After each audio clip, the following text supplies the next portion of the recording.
ያበደ ፖለቲከኛ ማለት እሱ። ስለዚህ እብድ ሲያብድ ደግሞ አብሬ አላብድ። ለምሳሌ ልደቱ አያሌው ልቤን ታምም ያለው ብሎ ነው አሜሪካ የመጣው። እኔ ግን ሳስበው አእምሮውም በሽተኛ ነው፣ አእምሮውም ጭምር በሽተኛ ነው፣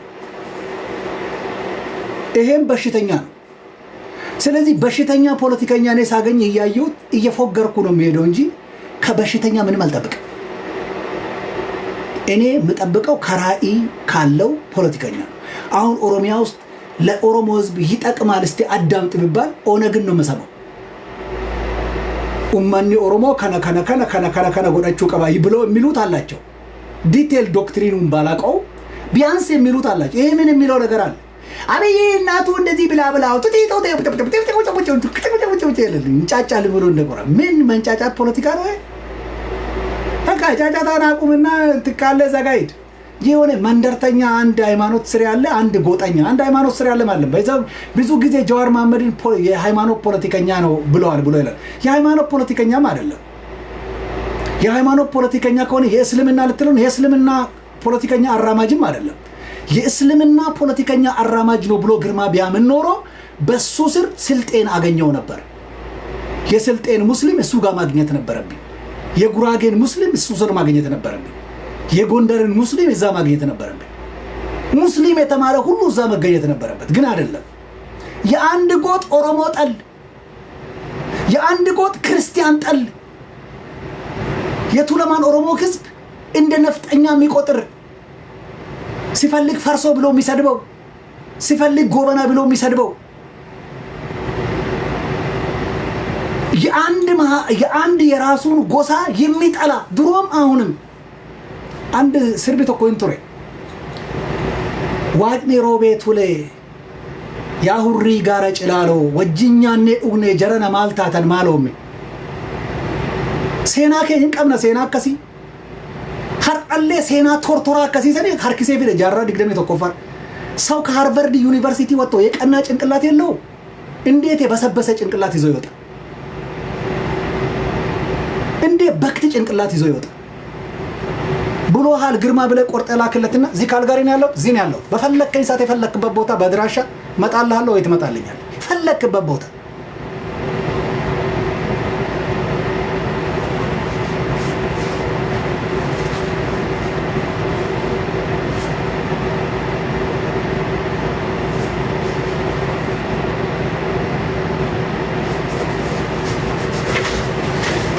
ሁለተኛ የተከታዮቹ በጣም ጽድት ያላችሁ ደንቆሮ መሆናቸው አብይን ቢሰድበው አበባ ይልክልኛል። ለምን ሂዝ ጴንጤ ገባ?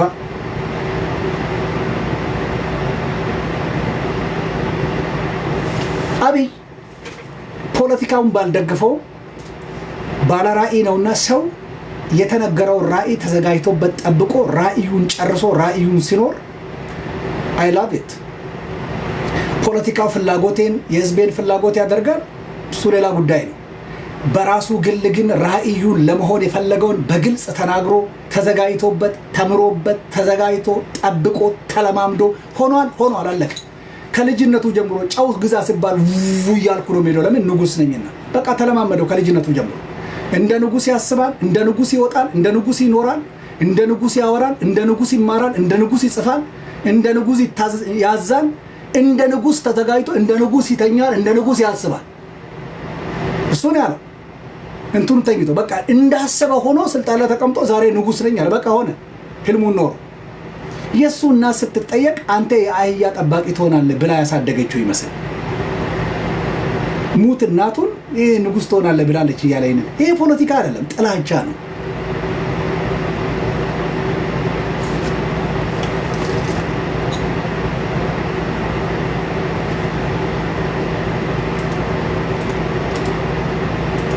አብይ መራት አይደል?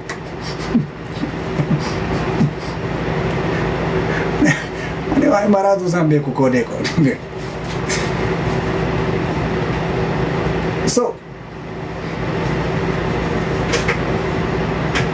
ሰውየውን ወደ ገደል ውስጥ የከተታችሁት አብራችሁ የምትጠፉት እናንተ ናችሁ።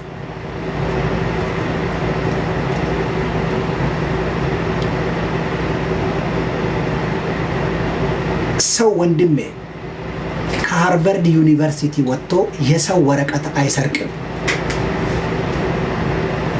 ጀዋር መሐመድ ከሃርቨርድ ዩኒቨርሲቲ ሲወጣ ተመርቆ ይዞት የወጣው ወረቀት ምንድነው? ልታወራ አትችልም። ገባ?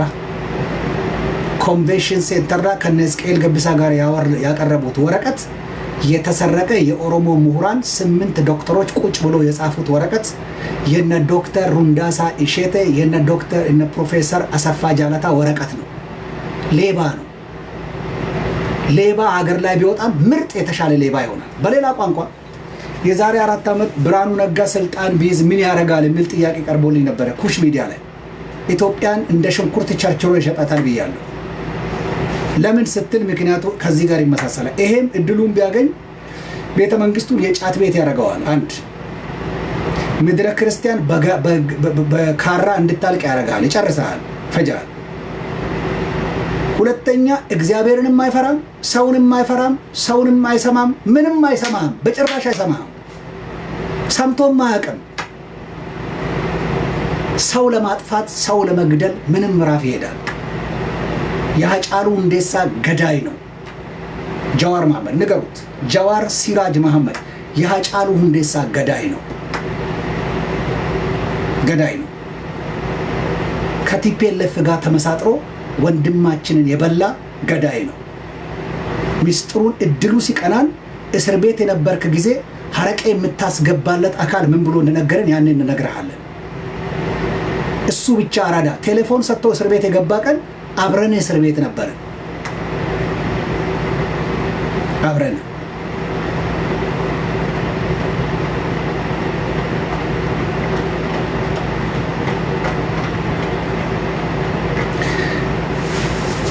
እንደዛ ነው።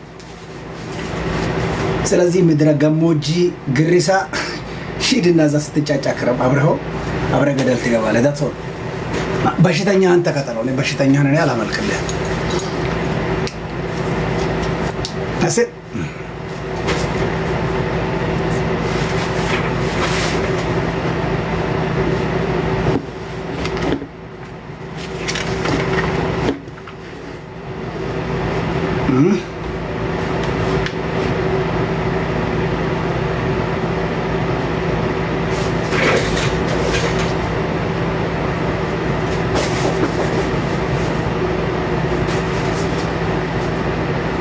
በደንብ ጻፉት። ሰው ያይልሃል።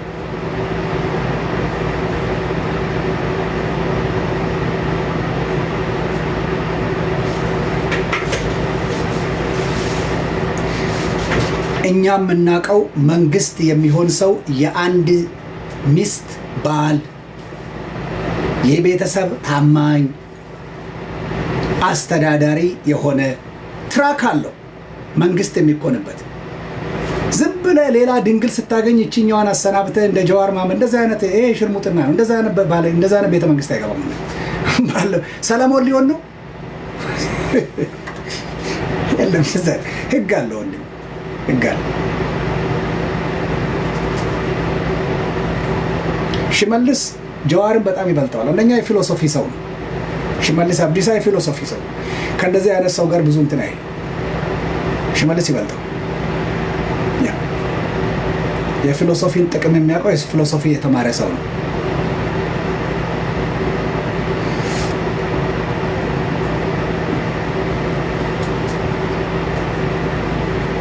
አንዳንድ ሰው ይሄ ሰውዬ ግን ምን አይተህበት ነው ይለኛል። ድሮም ብያለሁ እኔ ጀዋር መሐመድ የሚያራምደው ፖለቲካ አልኩ።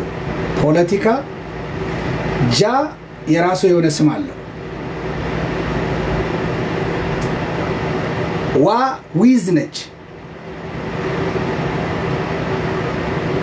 አማራ ሬዚስተንስ። ስለዚህ ጃ የሆነ ስም ሲደመር አማራ ሬዚስተንስ፣ ይሄን ደምሮ ለኦሮሞ ህዝብ ጠላትነት የመጣ ባንዳ ነው። ንገረው፣ ባንዳ ነው ይልሃል ግርማ ታደሰ። እዚህ ካልጋሪ ነው ያለው። እሱ ደግሞ ከፈለገኝ መስሪያ ቤቴን ነግረዋል። እሱ ከፈለገኝ ማለት ባለበት። ስለዚህ ባንዳ ነው። የህዝቤ ጠላት ባንዳ አስፈልጋል። በሰሜን ሸዋ የሰላሌ ኦሮሞ ጦርነት በቃን እባካችሁ እኛ ደህየን 5 ዓመት ትምህርት ቤቶቻችንና ጤና ጣቢያዎች የኦሮሞ ነጻነት ጦርና የመንግስት መከላከያ ካምፕ ሆኖ ነው የኖሩት። ልጆቼ አልተማሩ 5 ዓመት ልጆቻችን አልተማሩ። ያለፉት 2 ዓመት ደግሞ ሶስተኛ ፋኖ መጥቶ እናንተ ትገዳደላላችሁ፣ ፋኖ መጥቶ እኛን ይገለናል፣ በሶስታችሁ መካከል ንፍሮ ሆነን እኛ። ስለዚህ ጦርነት አያስፈልገንም እንደ ባህላችን ስሙን ብሎ በልጆች ላይ ቀንበር ወጦ ይዞ የወጣን ገበሬ አሁን ምን አድርጎ ነው ድራማ የሚሰራው? የመንግስት ሰራዊት ወጣት ልጅ እጁን አስሮ ውሃ ውስጥ እንዳስተኛ አድርጎ ጽፎ ፔጁ ላይ ይለጥፋል። በእርግጥም ልጁን የሚረግጠውን ሰው ባንዲራ እዚህ ላይ ካያችሁት ባንዲራው የኢትዮጵያ ባንዲራ አለች፣ ሌላ ባንዲራ ናት። ይህን ድራማ ሰርቶ በኦሮሞ ህዝብ አስቆጥቶ የደከመ የአረብ ፖለቲካ የኢትዮጵያ የኦሮሞ ህዝብ ላይ ለመጫን ዛሬ ይመጣል። አንድም ወንጀለኛ ነው፣ ክሱ ተቋርጦ እንጂ ፍትህ አግኝታ አይደለም የወጣው። ስለዚህ ኢትዮጵያ ድጋሚ መግባት የምትችለው የኦሮሞ ህዝብ በአመፃ ከተባበረ ብቻ ነው። እሱ አይሆንም። ከዚህ በኋላ ሽርካ ላይ የቱለማን ኦሮሞ ህዝብ ሲጨፈጭፉትና አንገቱን ሲቆርጡት የነበረው ያኔ ብታስቆም ኖሮ እውነተኛ ኦሮሞ ነበር። እኛ ሰፈር ሙስሊም ይበዛል አንገቱን እንለዋለን ያልከው ለሌላ አይደለም፣ ለኦሮሞ ህዝብ ለክርስቲያን ህዝብ ነበር የዛትከው። እሱ ሆኗል፣ እየሆነ ምን ያለው። እንደዚህ አይነት ወሮ በላ ፖለቲካ በኢትዮጵያ ምድር ላይ ብንጠፋ እንደው ከሰሜን ሴጣን ጋር እንስማማለን እንጂ ከጀዋር መሐመድ አይነት የሴጣን አስተሳሰብ ጋር ግን ኔቨር አትሆን። ኔቨር እንዳትመኘው።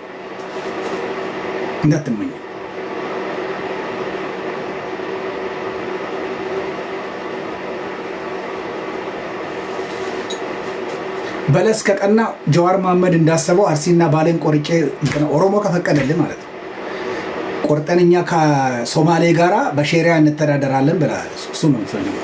የ1970ዎቹ በነዛ ያልተቻለው በዚህኛው በኩል በአንደኛ ክፍለ ዘመን ተመሳሳይ ያው ፖለቲካ ማለት አዲስ ፖለቲካ የለም።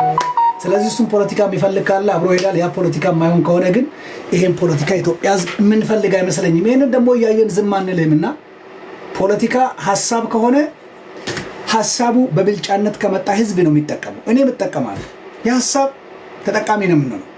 አላማ ካለው ሀሳቡ ለምሳሌ የለም ኢትዮጵያ ውስጥ ምን ልበል፣ ለምሳሌ እኔ በአካሄዶቻቸው ብዙ ዶክትሪኖቻቸውን የአክቲቪቲያቸውን ብዙ ባልደግፍም ሆነ ግን ዘገምተኛ ድርጅት ስለሆነ ብዙ ባልልም በራእይ ግን ምንድነው የሚፈልገው የሚለውን ለመናገር ግን አይከብደኝም። ከብዶኝም አቅ ፖለቲካ ነው እሱ። አሁን ጀዋር የሚባል የሆነ ፖለቲካ የሚያንቦጫርቅ ጉረኛ ፖለቲካ ውስጥ ገባ ከተባለ ምን ሊያደርግ ነው? ከኦነግ የተሻለ ምን ይዞ ሊመጣ ነው ብዬ ሐሳብ ነው የምሰማው። ሐሳብ ካለ ሰማዋለሁ። ሐሳብ ከሌለው ግን ምን ያደርግልኝ? ኢትዮጵያ የሚል ከሆነ ያምኛውም ኢትዮጵያ ያለቁ ስልጣን ላይ ያለው። ስለዚህ ኢትዮጵያን በእጁ አለው። ከተማ ውስጥ ያለውን ግም እያጸዳ ነው ያለው። በእኔ ደጅ ላይ ደግሞ የሚፈርሰው ማንኛውም ነገር ደጋፊ ነኝ። ሲጀመር እኔ ያልገነባሁትም በአባቶቼ አጥንት ላይ የተገነበ ጥንብ ነው። እንዲያፈርሰው ፈልጋለሁ። ሲፈርስ ይፈርሳል። የፖለቲካ ጉዳይ እሱ ሌላ ነው። ለአሁኑ ለአጥቅመ ፖለቲካ እንዳልበቃን ነው ማቀ። ስለዚህ ይፈርሳል። ምርጫው ላይ እድሉን አግኝቶ ኦነግ ከገባና ህዝቡ ኦነግን ከመረጠ የኦሮሞ ህዝብ የራሱን እድል በራሱ መወሰን የሚለውን የኦነግን ዓላማ ካገኘው እሱ ነው ፖለቲካ ማለት። አሁን አንዳንዱ ይለለ ሚዲያ ላይ ትላንትና ሰምቻለሁና የኦሮሞ ህዝብ እኮ ብቻውን ኢትዮጵያን መግዛትም እኮ አይችልም። ለምን አይችልም? የኦሮሞ ህዝብ የራሱን እድል በራሱ ከወሰነ እንኳን አይደለም የድፍን የኦሮሞ ህዝብ ይቅርና አንዷ ዞን ከብዙ የአውሮፓ ሀገሮች በቁጥር ይበልጣል፣ ከብዙ የአፍሪካ ሀገሮች በቁጥር ይበልጣል። ስለዚህ ሀገሩን ያስተዳድራል። አይ በኦሮሞ መንግስት ስር መተዳደር አልፈልግም ካለ ደግሞ አንቀጽ 39 የምትባል አለች። ምንም ድንጋይ መወርወር አስፈልግም፣ በርን አንኳኩተ መሄድ ትችላለህ። ከኦሮሞ ጋር አልኖርም ካለ ደግሞ ትኖራለህ። ሀገሩን በደንብ ይኖራል። የኦነግ ዓላማ ነው። የኦሮሞ ህዝብ የራሱን እድል በራሱ ይወስን። ልቀጥል ወይስ ራሴን ሀገር ልመስረት ወይስ በኮንፌዴሬሽን ልተራል? ሳብቱ ይህንን አይነት ሐሳብ ኦነግ አለ። ከዚህ ሐሳብ ደግሞ የተሻለ ወይ ደግሞ ይሄንኑ ሐሳብ አይ እንደዚህ እኮ ነው ሊያስብል የሚመልካለ ለምን አልተጠለጠለ ጀዋር ምን ያደርግልኛል? አንድ ገልቱ ሰው ምን ያደርግልኛል? ሐሳቡ ከዚህ ከበለጠ ግን የሐሳቡ ተጠቃሚ ህዝብ ስለሆነ በሐሳቡ ውስጥ እኔም አለው ተጠቃሚ ነኝ። ስለዚህ ሐሳቡ ከመጣ ሐሳቡን ነው መገዝ ሰውዬው ምን ያደርግልኛል? ከግለሰቡ ጉዳይ የለኝም። ሰውዬው ሐሳብ ካለው ሐሳቡን የሚመራው ድርጅት ስለሆነ ግለሰቡ ባይኖርም ድርጅቱ እስካለ ድረስ ሐሳቡ ይኖራል። በአንድ ግለሰብ ቡታንታ ውስጥ የሚኖር ሐሳብ ግን ንፉግ የሆነ ሐሳብ በሰውየው ቡታንታ ልክ ግን አላስብም። ፖለቲካን እንማር። ፖለቲካ ቡታንታ ውስጥ መኖር አይደለም፣ ከቡታንታ ከፍ ይላል ትንሽ። ስለዚህ ከጀዋር ቡታንታ ውጪ ከፍ በሉ። ቡታንታ በጣም ብዙ የሚገማ ነገር አለ። እንደዛ ስለዚህ ቢያንስ ወደ ኦነግ ፖለቲካ ማደግ። ኦሮሞ ሲጀመር ከኦነግ ፖለቲካ በታች ሲሆን አያምርበትም። የኦነግ ፖለቲካ ትንሽ ያምራል። ያው የኦነግ ፖለቲካ ውበቱ ቋንቋ ማወቃችን የውበቱ መገለጫ። በኦሮሙማ ከኛም ቦኑኑ ኑቲ ኦሮሞ ደጀኔ መታ ወልቀበኔ ሀሰኡኑ ቡአሳቴ ዋንተኤፉ ኢቲን ቦን አመ ሲያሳ ሀንገፈኩን አፋን ከኛም በረቹን ኑቲ ኦሮሞ ደጀኔ ቦኑን ሰቦኑማ ኦሮሞ ጀኔ ፋርፈቹን ብይቴኛ ኦሮሚያ ደጀቹን ኦሮሙማን ከኛ ከረጀቹን ኦነጊቱ ቀበቹ ኬሳ ካኔ አገርቴ ሶ ሀንገፈ ኢንሱን አመ ሲያስኒ ኦሮሞ አበርባችሱ ካን ሪኮንፊገር አሚን ሪዲፋይን መሆን አለበት። እኔ እኮ ብዬስል ከዚህ ከፍ እንድል ፈልጌ ነው። ከኦነግ ከፍ እንድል ነው። ከኦነግ በታች ወርደ 1970 ውስጥ የወረደ ጫካ ውስጥ የተገዳደልክበትን የአይኤፍኤልን ብስብስ ፖለቲካ ተሸክመ መጥተው ዲጋ በ21ኛ ገራ ምናምን ትላለህ። ይሄ እኮ ፖለቲካ አይደለም። ይሄ ቡልሺት የሆነ ፖለቲካ እኮ ድጋሚ በ21ኛ ክፍለ ዘመን ሐረርጌ ላይ የተጨራረስክበትን የአይኤፍኤል ኦሮሚያን እስላሚክ ሊበሬትድ ኦሮሚያን ፈጥራለሁ የሚል እስላሚክ ስቴት ማድረግ ፈልጋለሁ የሚል ይሄ ፖለቲካ ነው። ይሄ እኮ ለኦሮሞ ህዝብ አስፈልገን ለኦሮሞ ህዝብ የሚያስፈልገን ፖለቲካ ግልጽ ሲመጣ ሃሎ ኦሮሞዎች ስትገናኙ የምትወራሩት የምትጠራሩት ኦሮሞዎች ናቸው። ሃይማኖት የግል ነው። መስጊድ ውስጥ ቸርች ውስጥ እዚህ ማህበራዊ ቦታ ላይ ሃይማኖት ይዘህ መምጣት አትችልም። ትምህርት ቤት ኖ አይቻልም። መስሪያ ቤት ኖ አይቻልም። መስሪያ ቤትም ሃይማኖታዊ መንጸባረቅን አንፈልገው። ትምህርት ቤትም ሃይማኖታዊ መንጸባረቅን አንፈልገው። ባህላችን ውስጥም ሃይማኖታዊ መንጸባረቅን አንፈልገው። ሃይማኖት ባለበት ተቋም ውስጥ ማንም ሰው የሚፈልገው ይከተላል። የኔ ድርሻ ደግሞ ድርሻ አይደለም፣ ኃላፊነት አለብኝ። ኃላፊነቴ ግን ምን ማለት ነው? ማክበር የት ስትሆን ተቋም ስትኖር ከድንበር ሳታልፍ ሴኩላሪዝም ውስጥ ነው መኖር የምፈልገው። ግን ከዚህ መጥቼ እዛ ደርሼ ያለ ምናምን ብዬ ነጋሪት አስደብቄ እንደዛ አይሰራም። ለአውሮፓውያንም አልጠቀማቸውም። አውሮፓ ውስጥ እንደ ደም ሰደድ ደም ያፋሰሰው የሃይማኖት ጉዳይ። አውሮፓውያን ዛሬ ያሉበት ደረጃ የደረሱት ያንን ሰንሰለት ለአንዴና ለመጨረሻ ስለቆረጡት ነው። ስለዚህ ባህሎችን ጎድቷል፣ ቋንቋን ጎድቷል፣ ተጽዕኖ ፈጥሮ ነበር። ከዛ ሰዎች የራሳቸውን ቋንቋ ከዛ ሃይማኖት ከጎዳቸው አካል ነፃ ሆነው ማንሰራራት እንዲችሉ ሁሉም የራሱን ክልል የራሱን ሀገር እንዲያስተዳድር በጋራ ደግሞ የከረንሲና የሚሊተሪ ፓወር እንገንባ ብለው ተስማሙ። ድንቅ የሆነች ፓውንድ የሚባል ማነው ዩሮ የሚባል ከረንሲ የሚጠቀሙ ጠንካራ ሀብት አላቸው። ጠንካራ አሊያንስ አላቸው። እንዲህ አይነት ፈጥረዋል።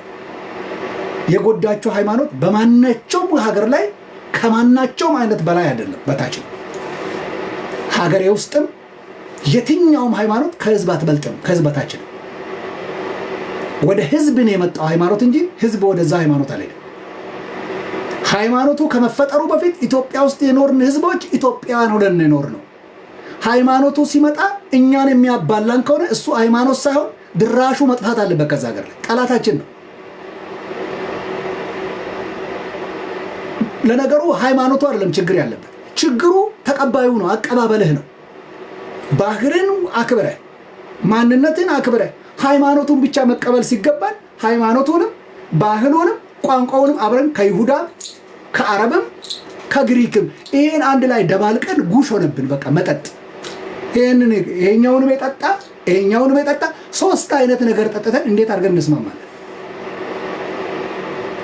ሶስቱንም በግል በመቅደስ ውስጥ የምትጠጣው ከሆነ በጋራ የጋራ ድሮ ስንጠጣ የነበርነው ምንጮቻችን ማህበራዊ አንድነቶቻችን ናቸው።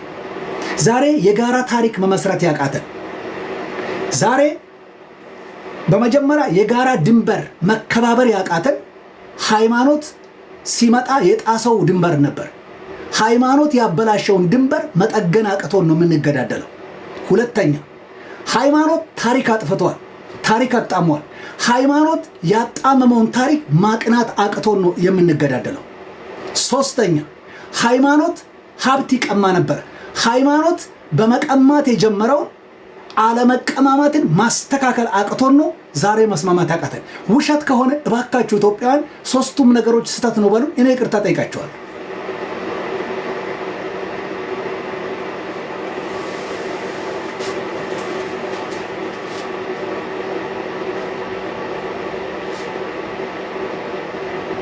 ይሄ ነው እውነቱ። አንድ ሀገር ላይ ሰላም አለ እድገት አለ መባል የምንችለው ድንበር የምንከባበር ከሆነ፣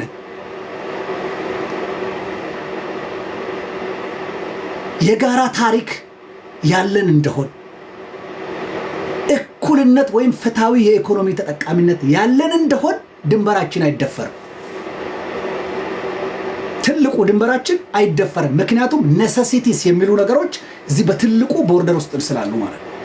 እኛ ዛሬ ሶስቱም ነገሮች ተበላሽቶብናል። ያበላሸብንን በሽታ መድኃኒቱን ልንሰጠው አልቻለም። እንፈራራለን። ምን ታረገኛለህ? ለኢትዮጵያ ጠላት እነኚህ ሶስቱ ነገሮች ናቸው። ድንበር አንከባበርም። ምክንያቱም ሃይማኖቱ ሲመጣ ድንበር ነበር የሚገፋው። ድንበሩን አገማው። እንዳናስተካክለው ሃይማኖቱን ነካ ስለምትባል አትነካው። ስለዚህ ሃይማኖቱ ተነክቶ ነው ድንበሩ መስተካከል ያለበት። አንዱ ድንበር ወደ አንዱ ድንበር የገባ በሃይማኖት ሰበብ ቦርደር እየገፋ አንዱን ክልል እየጣሰ ማንነትን፣ ባህልን፣ ቋንቋን፣ ተቋማትን ያፈረሰው ሃይማኖት ነው። ድንበርን የገፋው። ዛሬ ድንበሬን አክብር ስንባባል አንባባል። ኦርቶዶክስ ሀገር ናት ይላል። ከየት መጣች ስትባል ከግብፅ ሀገር መጣች። አክሱም አረፈች። ከአክሱም ተነስታ ድንበር ገፍታ ሁሉንም በጠበጠችው። ዛሬ ድንበሩ ወደዚህ ነው ስትለው እኔ አማራ ነኝ ይላል። አማራ ሃይማኖት ነው። ኢትዮጵያ ሁሉ የኔ ናት ይላል። ለምን? ኦርቶዶክስ የረገጠች በሙሉ ኢትዮጵያ ነው የኛ ነው ይላል። ማን ነው ድንበሩን የጣሰው? ሃይማኖት። ለማስተካከል የምንሞክረው ደግሞ በሌላ ነው። ይቻላል? እንደዛ አይቻልም። ስለዚህ ምንድነው መሆን ያለበት? ኖ ሀገር የሃይማኖት አይደለም። ሃይማኖት ወደ መቅደስ፣ እያንዳንዱ ካለበት ቦታ ሃይማኖትን ወደ መቅደስ ሙልጭ አድርገህ ከኢትዮጵያውያን ፖለቲካዊና ማህበራዊ ጉዳይ ውስጥ ሃይማኖትን ጠራርገህ ካላስወጣ ድረስ፣ በህግ ድንበር ካልሰጠው በስተቀር፣ ከባድ የሆነ እርምጃ ካልወሰድክበት በስተቀር፣ ሴኩላሪዝምን ካልፈጠርክ በስተቀር በሃይማኖት የተበላሸን ፖለቲካ በሌላ ልታስተካክል አትችልም። ወንድሞችን የጦስ ዶሮ እያደረግክ ትኖራለህ እንጂ።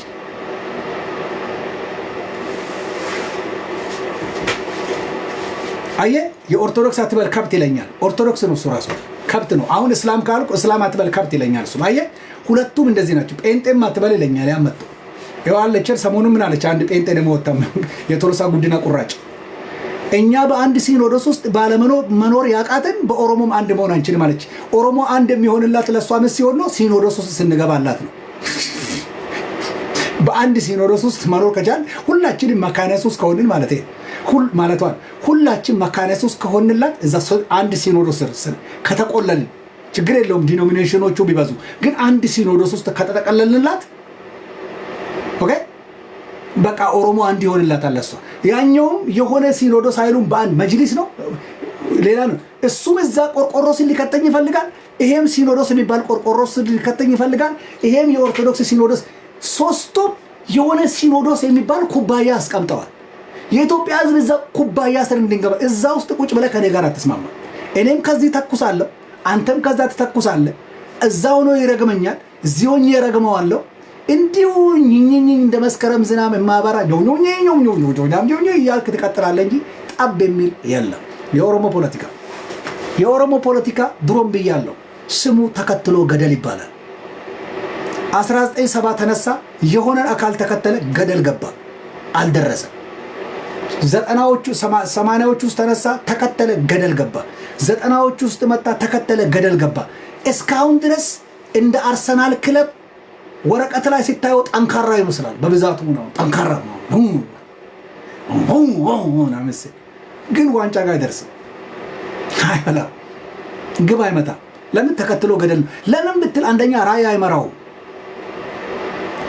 ባለ ራእይ ሲመራህ አሻግሮ ትላንት እንቅፋት የሆነብህን ስለሚያየው መጀመሪያ ያንን ሾክ ነው ከመንገዱ ላይ እንድታነሳ የሚያስተምረህ። ባለ ራእይ ፖለቲከኛ ሲመጣ ያንን ሾክ ደፍረህ አይነካም። ኖ የማይነካ ነገር የለም ወንድሜ፣ ይነካል።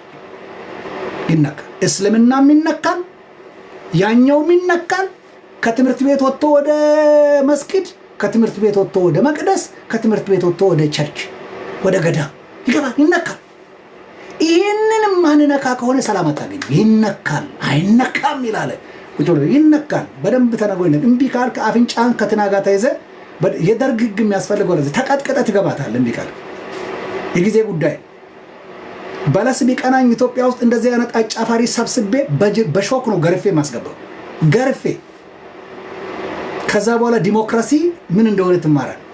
አቅም ገባ እንደ መብቱ ነው የሚቆጥረው። የራሱን ብቻ ይዞ ሰው የሱን ነገር ካልተቀበለ ቢሞት ቢገደል ቢጨፈጨፍ መከራ ቢደርስበት ሂዶን ኬር ደንታ የለውም። በቃ እየገባ እንደ ሃይማኖት ድንቁርናን ጭንቅላታችን ላይ የሰራ የለም።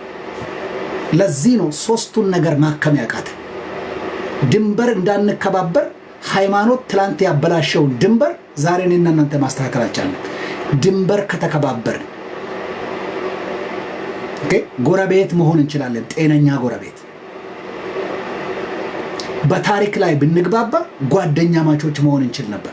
አልተግባባን። ለምን? ሃይማኖት ታሪክ አበላሽቷል። ሃይማኖት አጣሞ የነገረንን ታሪክ ነው ዛሬ የምንዘምረው። እሱን እየዘመርን ጓደኛ ማቾች መሆን አንችልም። ሃይማኖት ቀማኛ ነበረ፣ ዘራፊ ነበረ። የሚዘርፈንን ሃይማኖት ተሸክመን እንደገና መግባባት አንችልም፣ አይቻልም። ስለዚህ ኢትዮጵያውያን እዚህ ላይ ነው ፎከስ ማድረግ ያለብን። የጋራ ቦርደር ትልቋን ለማክበር መጀመሪያ የእርስ በርስ ሃይማኖት የፈጠረብንን የጎዳብንን ያበላሸብንን የቦርደር ታሪክ ዛሬ በእውነተኛ ታሪክ አስተካክለን ማክበር ይኖርብናል። ሁለተኛ ጓደኛ ማቾች እንድንሆንና አብረን ቡና እንድንጠጣ ጥሩ ጎረቤቶች እንዲሆን የጋራ ታሪክ ወንጀለኛ ታሪኮቻችንን እኩል ሳንደብቀው ወንጀለኛን እንደ ወንጀለኛ ያልነበረን እንደሌለን ይኑረንን አዲስ አብረን እንፍጠር። በእንደዚህ ተስማምተን የጋራ ታሪክ ስንፈጥር ጥሩ ፍሬንዶች እንሆናለን። ቦርደር ካከበርን ጓደኛ ማቾች ከሆነን በታሪክ የሚቀረው የኢኮኖሚ ጉዳይ። ሶስተኛው በጣም ቀላል ነው። አንተም እሱን አለ፣ ይሄም እንትናን አለው፣ ይሄም እንትናን አለው፣ በጋራ እንጠቀመዋለን። አንተ 10 ከሆንክ እኔ 20 ከሆንኩ 20 ሆኜ 20 የምበላው 10 ሆነ 20 አትበላም፣ 10 ነው የምትበላው። ይሄ ነው የኢኮኖሚ ተጠቃሚነት። እሱ ካለን ሁላችንም እኩል የምንተሳሰብ እኩል ጓደኛ ማቾች ቦርደራችንን የምንከባበር የራሳችንን ሰፈር የምናስተዳድር ሆነን ስለተገኘ ቀጥሎ ድንበራችንን ትልቋን ማን ደፍሮ ይነካናል? የጋራ ነው እሱ። የጋራ መንግስት አለን፣ የጋራ ኢኮኖሚ ማህበር ፈጥረናል፣ የጋራ ማህበራዊ አንድነት ፈጥረናል፣ የጋራ ታሪካዊ ሀገር ፈጥረናል፣ የጋራ የሆነ ነገርን ገንብተናል። ናው አሁን ያለን ኢትዮጵያ የምትባለው በሙሉ የሁላችን የጋራ ቦርደር ነች። ስለዚህ እዛ ሄደን የማንሞትበት ምክንያት የለም። የጋራ ሚሊተሪ ገነባና፣ የጋራ ኢኮኖሚ ገነባና፣ የጋራ ታሪክ ገነባና፣ በጋራ የምንጠብቀው ማለት ነው። በጋራ የምንበላው፣ በጋራ የምንጠብቀው፣ በጋራ የምናከብረው ነገር ፈጠርን ማለት ነው። ይሄን ለማድረግ ሃይማኖትን ማስወጣት ያስፈልጋል። ሃይማኖትን ጎትቶ ቡታንታ ስር አድርጎ ጎትቶ የሚመጣብን አካል ግን አስቀድመ አይተህ ያለው አም ሶሪ ወደ ኋላ ተመለስና እማትለው ከሆነ ያንተ መንደሬ ስለሆነ ምንም ሲያመጣ እንሱን አትዩብኝ ምናምን አይሰራም ወንድሜ አይሰራም።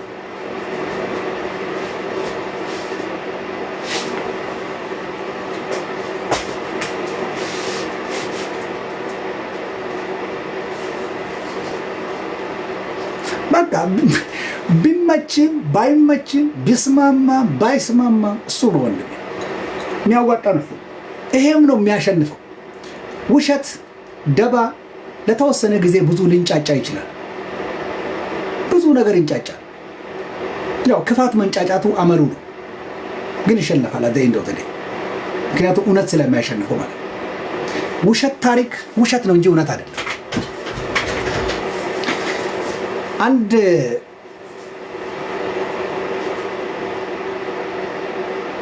ምሁር ሲናገሩ እንደዚህ አሉ። ክፋት በጣም ዓለም ላይ ገኖ የሚወጣው ክፉ ጉልበት ኖሮት ገናና ሊያደርገው የሚችል አቅምም ስልትም ኖሮት አይደለም፣ ግኝትም ኖሮት አይደለም፣ ሐሳቡም ኖሮት አይደለም። ሰይጣን እንደምታውቁት ነው፣ አዲስ ነገር የለው። ነገር ግን ክፋትን ትልቅ የሚያደርገው የመልካም ሰዎች ዝምታ ነው። ትክክል ነው። እውነት ያላቸው ሰዎች ዝም ካሉና ውሸት በየቀኑ ዝም ብሎ ጥሩምባ የሚነፋ ከሆነ የማህበራዊ ሚዲያውን ማማ ይቆጣጠረዋል ውሸቱ። ስለዚህ እዛ ውሸቱን በየቀኑ እሱ ስንመለከተው እሱ ነው ግዙፍ መስሎ የሚታየን። አንደኛ እሱ ውሸት ውስጥ ለምሳሌ በቁጥር እኮ እንትና እኮ ይሄን አለው ብሎ ያወራል። ማማ የማህበራዊ ሚዲያ ማማ ላይ እሱ ውሸት ስላለ እውነት የሚመስለን እሱ ነው የሰማነው። መሬት ላይ ግን እሱ የለም፣ ውሸት ነው። ስለዚህ ትክክለኛ ሰዎች እውነተኛ ሰዎች መናገር መቻል አለባቸው። እውነት መናገር መቻል አለባቸው። ሀገርን ለየትኛውም ሃይማኖት አንድ ልንሆን አንችልም። በሃይማኖት አንድ አንሆንም። ኢትዮጵያውያን በሃይማኖት በጭራሽ አንድ አንሆንም። እኔ አንተ የምታምነው እኔ አላምንበትም። ሁለተኛ እኔን ሃይማኖት መውደድ አለብህ ልትለኛች አልወድም። እኔ ሲጀመር የትኛውንም ሃይማኖት አልወድም። አንድ ሰው ቅርብ ጊዜ እንዲህ አለኝ፣ ዲቤት አረግንና በጣም እንዲህ አልገባኝም አለ። ሃይማኖት ምንድን ነው አለ። ኦኬ ምንድን ነው ካልከኝ ክርስቲያን ነኝ፣ ዋቄ ፈታም ነኝ። እኔ ሃይማኖት አለ አለኝ። እኔ ሃይማኖት አለኝ፣ ክርስቲያን ነኝ፣ ዋቄ ፈታ ነኝ ብያለሁ። ሃይማኖትን ትወዳለህ? እኔ ሃይማኖቴን አልወደውም። ትጠላዋለህ አለኝ። እኔ ሃይማኖት አልወድም፣ አልጠላም። ታዲያ ምንድን ነው? እኔ ሃይማኖትን አለምወደው። ክርስቲያን ነኝ ስል ክርስቲያን የሚለው ቃል ሰው ነው፣ ግለሰብ ነው። ክርስቲያን ሰዎች ናቸው፣ ክርስቲያኖች ሰዎች ናቸው። ክርስቲያን የሚለው ቃል ሰው ነው፣ ሃይማኖቱን ያለው ሰው ማለት ነው። ክርስቲያን ትወዳለህ ካልከኝ አዎ ክርስቲያን እወዳለሁ። እስላም ትወዳለህ? አዎ እስላም እወዳለሁ። እስልምናን ትወዳለህ ብትለኝ አልወድም። ለምን እወዳለሁ? እስልምናን ታከብራለህ ብትለኝ አዎ አከብራለሁ። ክርስትናን ትወዳለህ ብትለኝ ለምን እወዳለሁ? ክርስትና እኮ ሃይማኖት ነው። እኔ ሃይማኖትን አልወድም። እኔ የምወደው የሃይማኖቱን መስራች ጌታ ነው የምወደው። ሰዎቹን ወዳለሁ፣ ሃይማኖቱን ግን ማክበር እንጂ የመውደድ ግዴታ የለብኝም። ህግን ትፈራለህ ብለኛል። ለምን እፈራለሁ? ህግ አልፈራም። እኔ ህግን አከብራለሁ እንጂ አልፈራም። ህግን የምፈራ ወንጀል የሰራው ቀን ነው። ወንጀል ካልሰራው ህግን አልፈራም። ህግ እንዳከብረው እንጂ እንደፈራው የተጻፈ አይመስለኝም። የምፈራው ወንጀል ከሰራው ብዙ ነገሬን ስለሚነጥቅብኝ እፈራዋለሁ። ያኔ የሆነ ወንጀል ሰርቼ ከተገኘው 1 ዓመት ወይም 1 ወር እስር ቤት ትቀመጣለህ ከተባልኩ 1 ወር ጊዜን ይወስድብኛል። ያለ ምንም ጭቅጭቅ ተፈራግጬ ከእጁ ላመልጥ አልችልም። ስለዚህ ዘመኔን፣ ራእዬን፣ ጊዜን ይወስድብኛል። ስለዚህ ወንጀል ከሰራው ጊዜን እንዳይወስድብኝ እፈራዋለሁ። ያኔ ለምን? ያለ ጉልበት አለው የመውሰድ አንዳንዴ ህይወቴንም የመንጠቅ ሁሉ ጉልበት አለው። ስለዚህ ያኔ ነው የምፈራው። ወንጀል ካልሰራው ግን ለምን እፈራዋለሁ? አከብረዋለሁ። ለምን? ይጠብቀኛል።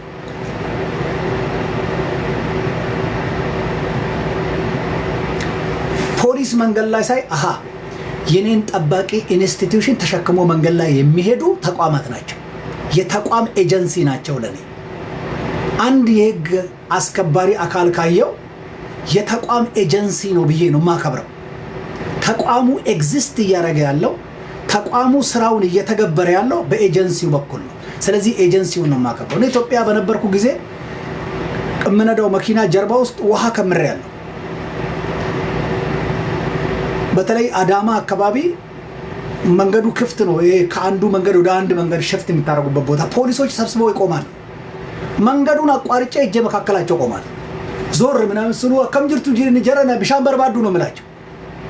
ለምን እዛ ጋር ቆመዋል? ማንም ሰው ውሃ ጠጡ አይላቸው። አቧራ ነው ይሞቃል። መኪና የዘው ውስጥ ደግሞ ውሃ አለ። እኔ መኪና ውስጥ ቁጭ ብዬ እንደዛ የሚጠማኝ እነሱ አቧራ ላይ ቆመው የሚውሉ ሰዎች እንዴት ከዚህ በላይ አይጠማቸው? ደንግጠው አላሩፍቴ ይላሉ። መቼም እዛ ሀገር ውስጥ ኖሬ እንደዛ እንደማላስብ ያውቃል።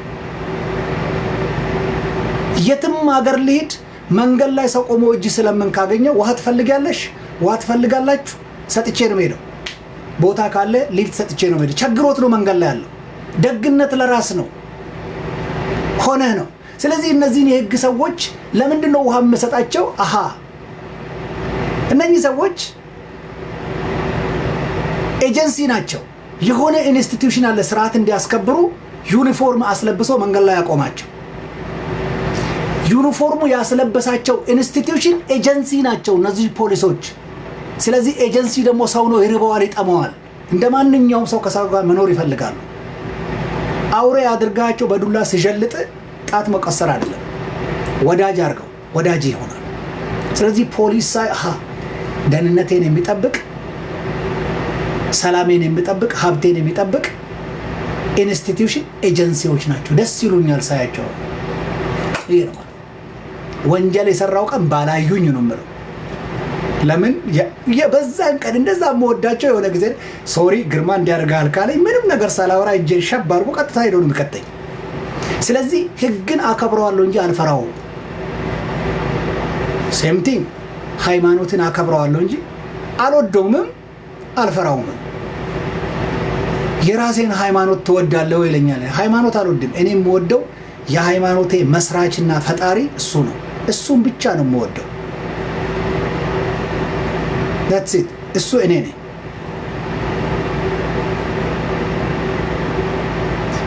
እሱን ነው የምወደው። እኔ ሃይማኖት አልወድም። ሃይማኖት አስተምሬያለሁ ከዚህ በፊት ስለ 10 የባቢሎን ቀንዶች ስትማር አንዱ ቀንድ ሃይማኖት ነው። ቀንዱን አልወደውም። እኔ የምወደው አልፋና ኦሜጋውን የሰማይና የምድር ፈጣሪ እግዚአብሔርን ብቻ ነው። እሱ ነው የምወደው። እሱ ባይኖር ኖሮ ሃይማኖት የሚባለው አልተፈጠረም። ስለዚህ የሃይማኖቱ ራስ እሱ ነው ስለሚል ራሱን ነው የምወደው። ምን ያደርግልኛል?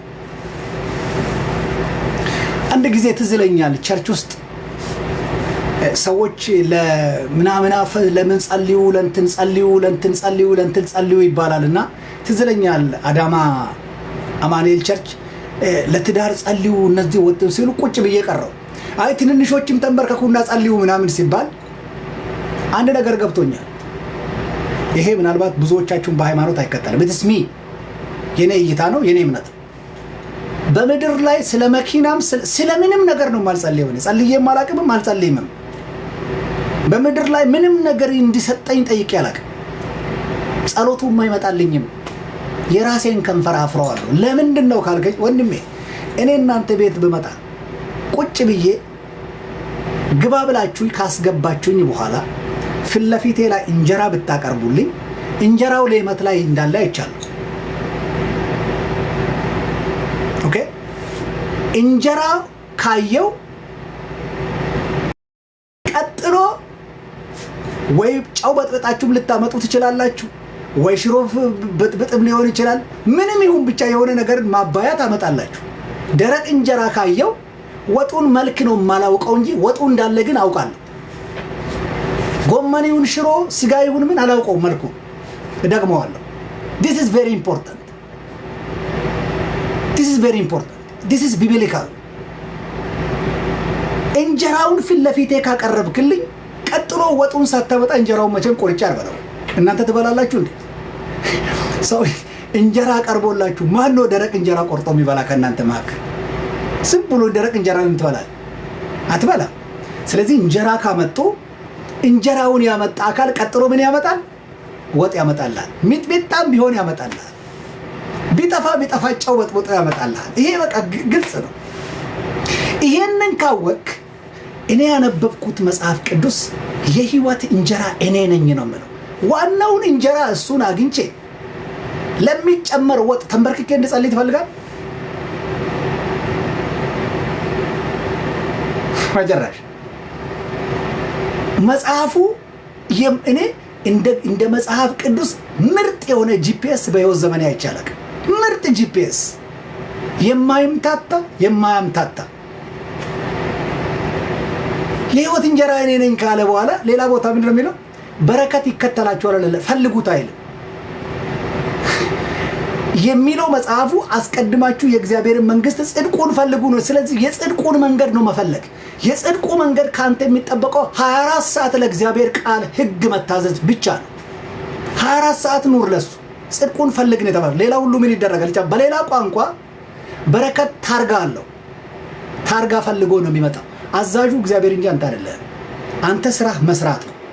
ተኝተህ ማለት ለምነህ ማለት ያንተ ስራ ባለህ ዕውቀት ባለህ እድል ባለህ ጊዜ ተጠቅመህ ስራ መስራት።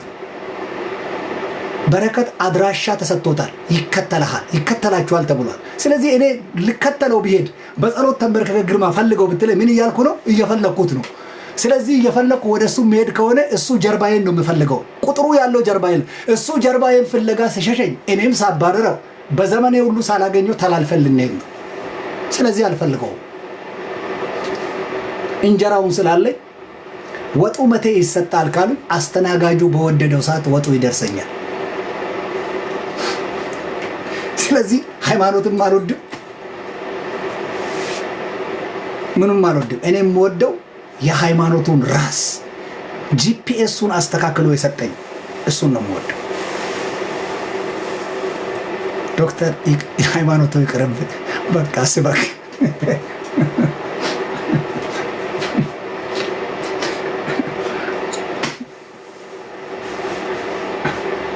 እንደዛ አይደለም። የተበላሸ ነው። በዚህ መንገድ ነው የተበላሸ።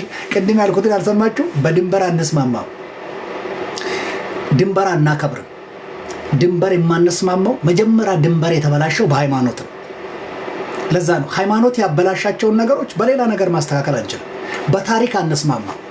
ጠማማ ታሪክ የጻፈችልን ሃይማኖቶች ናቸው። ሃይማኖት ያበላሸውን ጠማማ ታሪክ በሌላ መንገድ ልታስተካክል አትችልም። ሃይማኖት ቀማኛ ነበር። ሀብት ይቀማል፣ ዘራፊ ነው። ሲሶ ለነጋሽ፣ ሲሶ ለቀዳሽ፣ ሲሶ ለአራሽ ይላል። ሲሶ ይወስድ ነበር። ቀዳሹ ራሱ ሌባ ነው፣ ቀማኛ ነበር። ፍትሃዊ አልነበርንም። እነዚህን ሁሉ ያበላሸው ያካል። ይሄ የተበላሸው አሁን የደረስንበት ቦታ የደረስነው እነዚህ አካላቶች ያበላችሁ ሶስቱ የአንድ ህዝብ መሰረታዊ የሰላም ፒላር የሆኑትን ነገሮች እንደ ዳነኦ በላብን።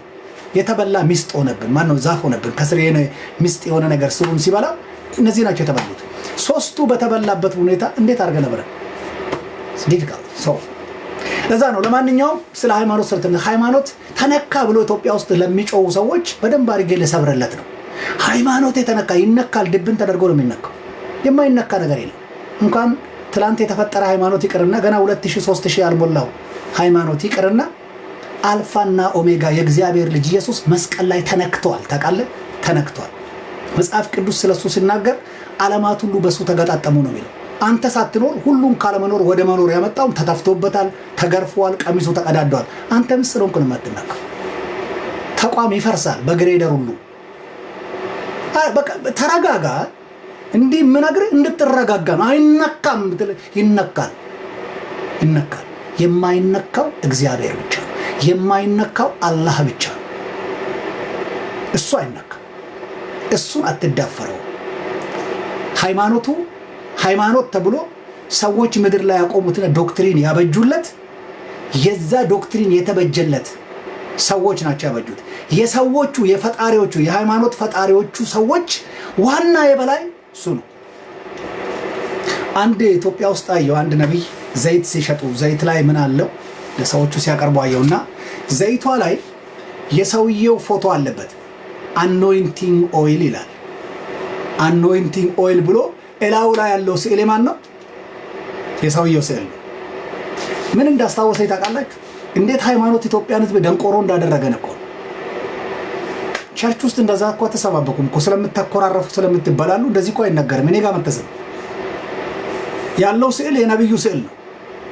ምን ትዝ እንዳለኝ ታውቃላችሁ? እሱ ነው ያየው ጊዜ ኢየሱስ ክርስቶስ እቺ ዲናር የማን ናት ብሎ ጻፊዎችን እና እነዛን ሰዱቃውያን የጠየቀ ጊዜ ትዝ ይለኛል። ግብር ለማን እንክፈል ብሎ ሲጠይቁት ማለት ነው።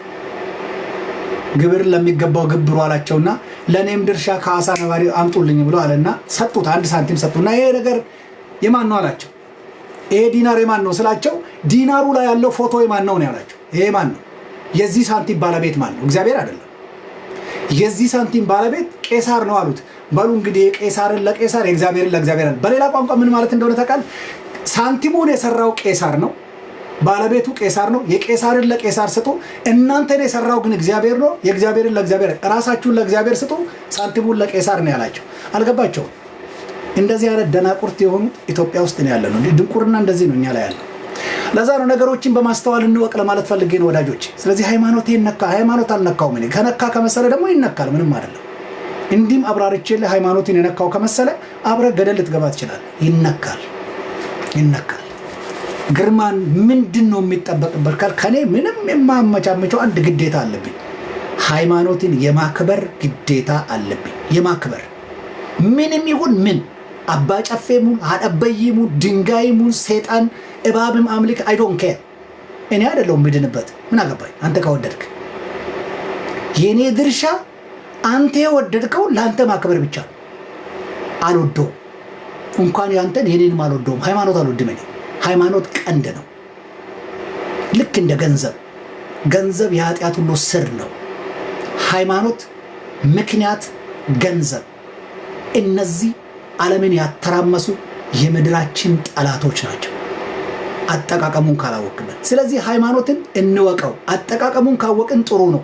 ስነ ምግባር የምንማርበት መማሪያ ቤታችን ነው። ከእግዚአብሔር ጋር የምንገናኝበት፣ ከአላህ ጋር የምንታረቅበት፣ የምንቀርብበት መማሪያ ተቋሞቻችን ናቸው። ስርዓቱን ካወቅን አክብሩት፣ ቦታውን አክብሩት። ካላወቃችሁት ግን መርፌን ከእንጀራ ጋር ጠቅልሎ እንደማዋጥ ነው። ተቀርቅሮ ቢገላህ ነው እንደሚ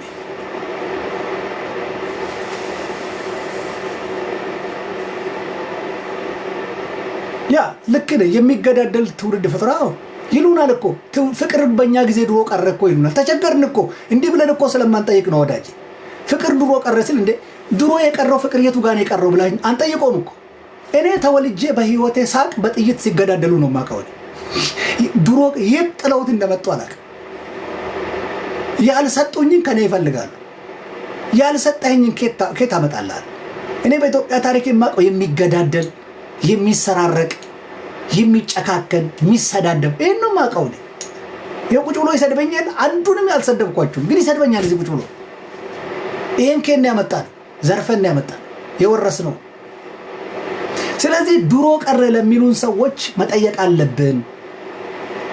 ድሮ የቱ ጋር የጣላችሁት? ምን ነበረ ድሮ? እኛስ ምን ሆንን ስትሏቸው ድሮ ቀረ የሚሉት እየዋሹ ነው። እነሱ የዘሩትን ነው እኛ እየኖርን ያለነው። ስለዚህ ኢትዮጵያውያን ወደ መስመር ብንመለስ ራሳችንን እናውቃለን፣ ሰውን እናውቃለን፣ ፈጣሪን እናውቃለን። ፖለቲካ ዘ ጌም ኦፍ ፖሲቢሊቲ ይባላል። ኦኬ ኢትስ ኤ ጌም ኦፍ ፖሲቢሊቲ። ጌም ነው፣ አርት ነው፣ ጥበብ ነው ፖለቲካ። ሴጣን አይደለም። አሁን እዚህ ውስጥ ቁጭ ብሎ እንኳን ግርምሽዬ ብትሰብክ ይሻላል ከፖለቲካ የሚሉኝ ሰዎች ፖለቲካ እንደምንድን ነው? እንደ ኃጢአት ስለሚቆጠር ልክ ናቸው እኮ። ለምን ፖለቲካ እንደ ኃጢአት ነው የተነገረን? ለምን እንዳንነካው? ለምን ለነገስታት ብቻ ትተን እኛ ተከታዮች? ወንድሜ ምድርን ግዛ የተባልኩት እኔ ነኝ። ምድርን የመግዛት ማስተዳደር ነው። ምድርን የመጠበቅ የማልማት ነው። ምድርን የመንከባከብ እረኝነት ነው። ይሄ የኔ ድርሻ ነው። ጠብቅ ካለ እረኝነት ነው። አብጃት ካለ ልማት ነው። ግዛት ካለ አስተዳደር። ታዲያ እኔ ያለው ይሄ ሁሉ ሀገር የመረረው እኮ እንደኔ አይነቱ ስልጣን ላይ ባለመኖሩ አይመስላችሁ? እንደኔ አይነቱ ስልጣን ላይ ሳይወጣ የእግዚአብሔር ጠላት የሆነ እዛ ስልጣን ላይ ቢወጣ እኮ ሀገር እኮ አትለማ። መራራ ነገር የሚጣፍጠው የሚፈወሰው ጨው ሲጨመር ብቻ ነው። እኔ ስለ ራሴ የማውቀው የምድር ጨው መሆናችንን ነው። እንዲህ ተማሩና የምድር ጨው ሆኑ። ብዙዎች ጨው ብንሆን፣ ሁላችን ጨው ብንሆን ምድራችን ሰላም ትሆናለች። ታሪኩን እናስተካክለዋለን። የጋራ ፍሬንድ እንፈጥራለን። ድንበሮቻችንን እናርማቸዋለን። ጥሩ ጎረቤታሞች እንሆናለን። እኩል የሀብት ተጠቃሚ እንሆናለን። ፓርትነሮች እንሆናለን። ከዛ የተቀረው ይሄንን ሁሉ የምንጠቀምበትን ቤታችንን ደግሞ በጋራ እንጠብቃለን ከብዙ ፍየሎች። አይመስላችሁም? 10 ሰው የ20 ሰው እንጀራ እኔ ብቻ ልብላ አይልም። 10 ሰው ብቻ ነው ይበላል። 20 ነው።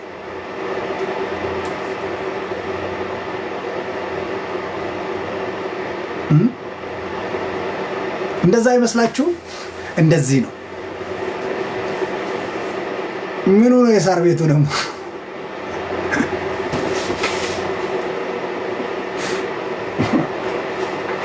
ያ ተባረኩልኝ። ቢያንስ ደግ ነገር የምትወዱ ሰዎች እና ይሄ ነው እውነቱ።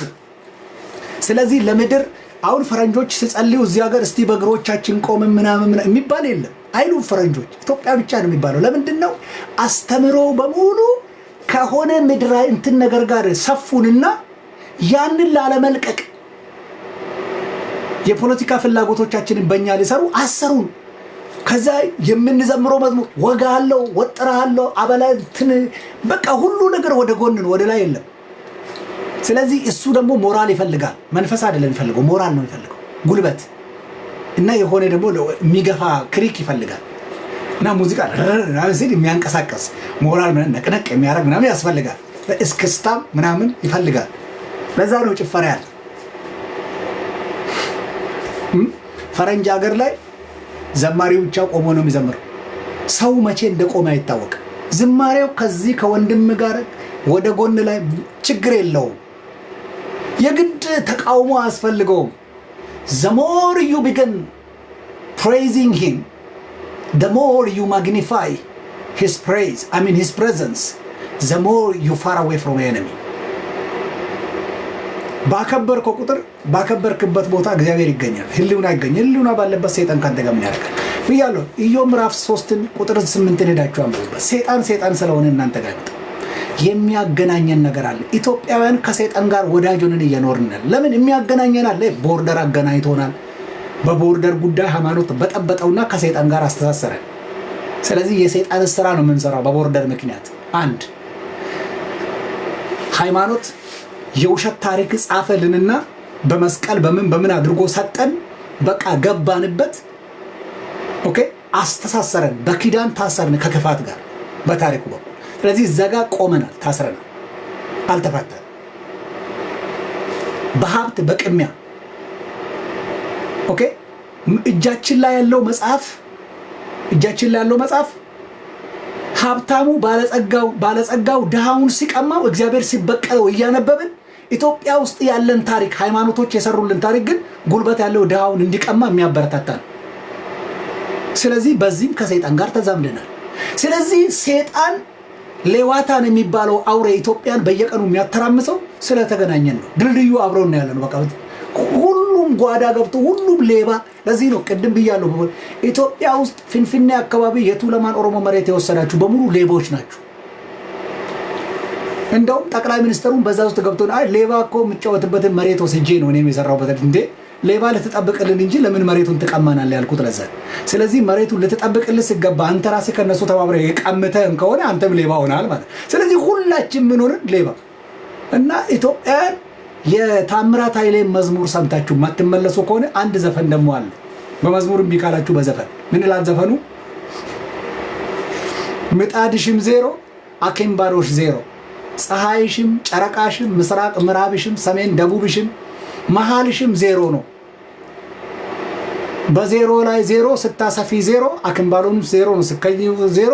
በቃ ወይ አንቺ እንጀራ ሆነ አነባበሩ ሁሉም ዜሮ፣ ሁላችንም ዜሮ ይላል። ሁሉም ዜሮ። ኢትዮጵያ ውስጥ እኮ ስማችን ራሱ ተቀይሮ ሁላችንም ዜሮ ነው መባል ያለበት። ኢትዮጵያውያን በሙሉ እኔን ጨምሮ ማለት ሁላችን ስማችን መሆን ያለበት ዜሮ፣ ሁሉ ነገር ዜሮ በዓለም ላይ ማለት።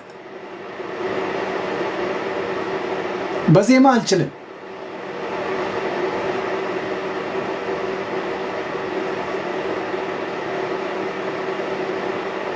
እና እግዚአብሔር ይርዳችሁ።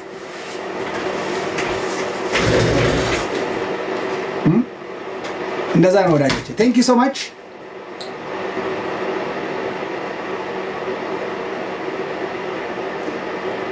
እኔ ኢትዮጵያን ባንዲራ አልወድም። እኔ የማንንም ባንዲራ አልወድም። ባንዲራ ወድጄ አላውቅም። የባንዲራውን ዓላማ ነው የምወደው። ጥሩ አማርኛ ተናጋሪ ባልሆንም በምናምን ልትሸነክሉኝ አትችሉም። የትኛውንም ባንዲራ ወድጄ አላውቅም። የባንዲራውን ዓላማ ግን ልወድ ይችላል። ለምሳሌ የኦሮሞ ነጻነት ግንባር እኔ ባንዲራ አልወድም። ከባንዲራው የምትሰብከው ስብከት አላት። ባንዲራዋ ዓላማውን ወደዋለሁ። ለምሳሌ መስቀሉ እንጨት ነው። እኔ እንጨት አልወድም።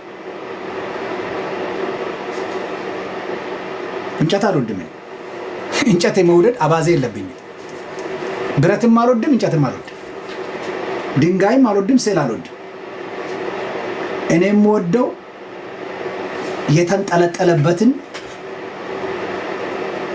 እንጂ የተንጠለጠለውን እንጂ የተንጠለጠለበትን አልወድም።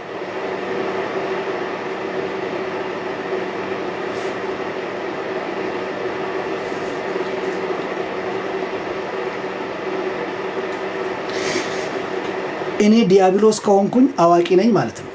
ዲያብሎስ በጣም አዋቂ ነው። ባይዘው ሴጣን በጣም ጥበበኛ ነው፣ በጣም አዋቂ ነው፣ በጣም ቆንጆም ነው ሴጣን።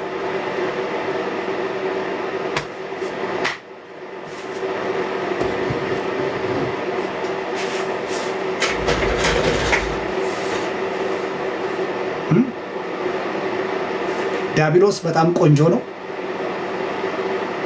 ጥበበኛ ነው፣ አዋቂ ነው። ችግሩ አንድ ነገር ብቻ ነው፣ ምህረት አያገኝም ስለማይታዘዝ።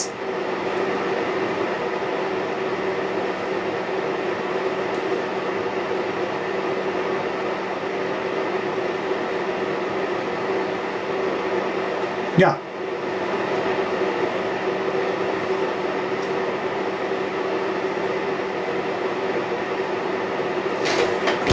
አንተ ይሄ ባለጌ ይሄ ሴተኛ ዳሪ ሰፈር መሰለኝ የምትኖረው። ያንተን ባለጌ አፍ ጆሮ የሚሰማ ጥሩ ነው።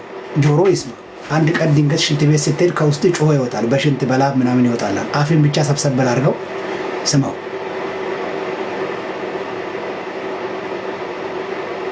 አንዳንዴ የእግዚአብሔርንም ሕግ ነው ማስተምረው ነው። ብዙ ሰይጣኖች ከዚህ በሽንት አሁን ከዚህ ሰምቶ ወደዛ ሲሄድ ሽንት ቤት ሲሄድ የተወሰነ ይቀንስላል፣ ከውስጥ ይወጣል። በሽንት በላብ በጩኸት በብስጭት ምናምን ሁሉ በትንፋሽ ይወጣል አጋንንት ከውስጥ። ብዙ ሰው እንደዛ ነው የሚቀንሰው ከውስጥ።